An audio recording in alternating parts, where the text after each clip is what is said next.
bỏ khỏi phên bỏ khỏi đó đuôi rồi đấy rồi rồi dạo mới nè tôi cho các bạn đã đúng đấy với camera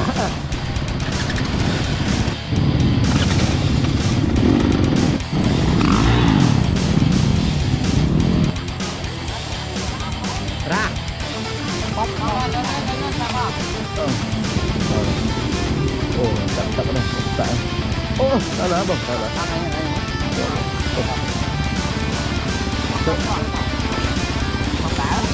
không đã